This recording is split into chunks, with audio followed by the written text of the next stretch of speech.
Улуттук илимдер академиясы Борбор Азиядагы АДНР атындагы фонду менен биргеликте билим берүү жана санариптештирүү, илимий кадрларды даярдоонун негизги пайду балы аттуу илимий практикалык конференция өткөрдү. Жыйында билим берүү менен илимди интеграциялоо маселелери, илимий кадрларды даярдоонун негизги пайду балы катары жогорку окуу жайларда билим берүүнүн актуалдуу көйгөйлөрү жана алардын келечеги талкууланып, 2022-2024 жылга карата коррупцияга каршы саясат стратегиясынын долбоору талкууланды. Айрыкча биздин жаштарыбыз эч кандай окуусу жок эле санариптештирүүгө моюн сунуп, аны менен кетип атат. Башка маселе биздин мамлекеттик билим берүү системабыз, илимди уюштуруу системабыз ошол жаштарыбыздын аркасынан кууп жетип атабы? Алдыда болуш керек, авангард болуш керек. Бүгүнкү конференция ошого арналды. Себеби дүйнөлүк чакырыктар болуп атат. Азыр биз муну маалыматтарды жетишсиз деп эле ыйлактап жүрсөк, азыр маалыматтарга биз көмүлүп калдык.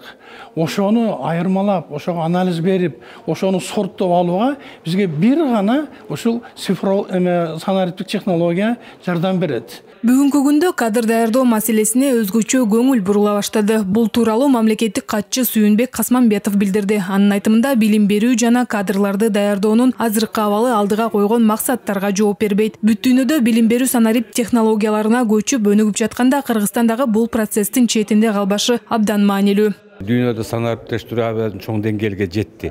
Бул ишти ыкчамдаткан жагынан дагы, тездеткен жагынан дагы, элге кызмат көрсөтүү тармагындагы жеңилдеткен жагынан дагы оркой эле көз көрүнүп турган чоң проблема. Да, албетте ишке ашып аткан жактары дагы көп.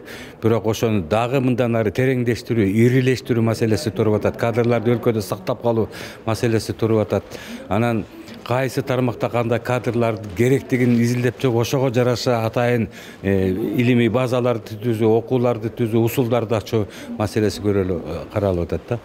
Өлкөдө баш аягы 64 университет бар. Бирок жогорку билими бар жумушсуз жаштардын 60%-нын 14%га жакыны гана өз адистигине ылайыктуу жумуш табат же окуусун андан ары улантат. Ошондуктан билим берүү жана кадр даярдоо саясатын түп тамырынан өзгөртүү зарылдыгы жаралууда. Алыскы региондордо окутуу сапаты, жаңы суроо талаптарга ылайыкталган санариптик билим берүү жаатында көйгөйлөр байкалып келет. Пандемия мезгилинде бүт сабактар онлайн түрүндө өтүлүш керек болуп, онлайн түрүндө студенттер эле эмес, окутуучуларды, профессордук окутуучуларды даярдоо керек, зарыл экендигин баамдадык. Интернеттерде студенттерге жеткирүүнү аракет кылып жаттык. Себеби дегенде Баткен бул Борбордон 1000 километр алыстыкта жайгашкан область болуп саналгандыктан интернет бул өтө көйгөйлүү маселе болуп берди бизге.